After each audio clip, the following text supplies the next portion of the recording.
Hi all butter chicken எப்படி செய்யலாம் பார்க்கலாம் வாங்க. இதுக்கு தேவையான இன்கிரியன்ஸ் 2 வெங்காயம் 4 தக்காளி இது ரெண்டுமே கட் பண்ணி வச்சிருக்கேன். கட்டோரல் சைஸ் இஞ்சி எடுத்திருக்கேன். ஸோ இதுக்கு வந்துட்டு ஒரு 5 பல்லு பூண்டு வந்து எடுத்து வச்சிருக்கேன். ஒரு 10 முந்திரி 2 லவங்கம் 2 துண்டு பட்டை ஒரு ஏலக்காய் இதெல்லாம் வந்து எடுத்து வச்சிருக்கேன். ஃபர்ஸ்ட் நம்ம வந்துட்டு சிக்கன் நல்லா வாஷ் பண்ணி எடுத்து வச்சிருக்கேன். இதுக்கு 1/4 spoon வெறுமிளகாத்தூள் 1/4 spoon garam masala 2 spoon தயிர் அண்ட் 1 ஸ்பூன் வந்துட்டு இஞ்சி போட்டு பேஸ்ட் இது தேவையான அளவு உப்பு இது எல்லாமே சேர்த்து நம்ம நல்லா வந்து தண்ணி சேர்க்காம நல்லா பிசைஞ்சு வச்சுக்கலாம். ஸோ இது ஒரு ½ hour வரைக்கும் நம்ம வந்து மேரினேட் பண்ணி வைக்கணும். ஸோ இது ஒரு வச்சிடலாம். நெக்ஸ்ட் வானலில் வந்துட்டு 1 ஸ்பூன் அளவுக்கு நம்ம பட்டர் ஊற்றிக்கலாம். 2 ஸ்பூன் அளவுக்கு குக்கிங் ஆயில் ஆட் பண்ணிக்கலாம். அண்ட் இதில் வந்து நம்ம எடுத்து வச்சிருக்க ஸ்பைசஸ்லாம் ஃபஸ்ட் ஆட் பண்ணிட்டு அது பொரிஞ்சு வந்ததுக்கப்புறம் நம்ம வெங்காயம் தக்காளி அண்ட் மற்ற இருக்க எல்லாத்தையுமே நம்ம இதில் ஆட் பண்ணிட்டு நல்லா வதக்கிக்கலாம். ஸோ இது எல்லாமே நல்லா வதங்கினதுக்கப்புறம் தக்காளியிலேருந்து அந்த ஜூஸ்லாம் வந்துட்டு நான் உங்களுக்கு வெளியில் வரது நல்லாவே தெரியும். இந்த ஸ்டேஜில் வந்துட்டு நான் வந்து கஸ்தூரி மெத்தி கொஞ்சமாக இதில் ஆட் பண்ணி அதையும் வதக்கி எடுத்துக்கிறேன். ஸோ இதெல்லாம் நல்லா ஆனதுக்கப்புறம் மிக்ஸி ஜாரில் போட்டு நம்ம அரைச்சி எடுத்து வச்சுக்கலாம். நல்லா பேஸ்ட்டாக அரைக்கணும். ஸோ அதில் இது குறகுறப்பாலாம் இருக்கக்கூடாது. நல்லா நைஸாக அரைச்சி எடுத்துக்கோங்க. வேணா கொஞ்சம் தண்ணி சேர்த்துக்கணும் நீங்கள் அரைச்சிக்கலாம்.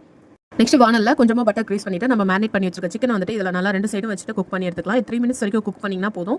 அதே வானலில் 2 ஸ்பூன் அளவுக்கு எண்ணெய் ஊற்றிக்கலாம். இதில் ஒரு பேலீஃப் ஒரு வெங்காயம் வந்து நீல வாக்கில் கட் பண்ணி வச்சிருக்கேன். இது நல்லா கோல்டன் ப்ரௌன் ஆற வரைக்கும் நம்ம நல்லா வதக்கிக்கலாம். இது கூடவே வந்துட்டு 1/4 ஸ்பூன் வந்து பெப்பர் ஆட் பண்ணிக்கிறேன். ஒரு பிஞ்ச் அளவுக்கு மஞ்சத்தூள் அண்ட் 1/4 ஸ்பூன் வெறுமிளகாத்தூள் 1/4 ஸ்பூன் வந்துட்டு கரம் மசாலா 1 ஸ்பூன் வந்து சிக்கன் மசாலா இது எல்லாத்தையும் சேர்த்து நம்ம நல்லா வந்து பச்சை வாசனை போகிற வரைக்கும் வதக்கிக்கலாம். இது நல்லா வதங்கினதுக்கப்புறம் நம்ம அரைச்சி வச்சிருக்க பேஸ்ட் வந்து இதில் ஆட் பண்ணிக்கலாம். இதெல்லாம் நல்லா மிக்ஸ் ஆனதுக்கப்புறம் ஃப்ரை பண்ணி வச்சிருக்க சிக்கன் இதில் ஆட் பண்ணிட்டு 2 ஸ்பூன் பட்டர் இதில் ஆட் பண்ணிக்கலாம். ஸோ இது 5 minutes வரைக்கும் குக் பண்ணிட்டு நம்ம கொத்தமல்லி தழை தூவி இறக்கலாம். அவ்வளோதான் ரெடி ஆச்சு. ட்ரை பண்ணி பாருங்க. தேங்க்ஸ் ஃபார் வாட்சிங்.